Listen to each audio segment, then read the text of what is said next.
severe thunderstorm warning for southwestern Adams County in south-central Pennsylvania, southeastern Franklin County in south-central Pennsylvania. Why am I getting this so much today? At 7:56 p.m. This is not right. A thunderstorm was located over Fayetteville, moving southeast at 40 miles per hour. Fayetteville. Hazard, 60 miles per hour with gusts and quarter-size hail. Source, radar indicated. Impact, hail damage. You actually called him by full name. Expect wind damage to roofs, siding.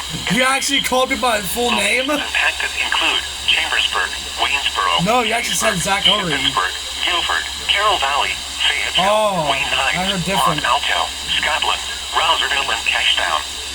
This includes Interstate 81 for mile markers. That's actually my full. Stay inside a well-built structure and keep away from windows. Continuous cloud-to-ground lightning is occurring with this severe thunderstorm. Move indoors immediately.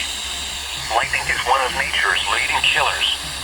Remember, if you can hear thunder, you are close enough to be struck by lightning.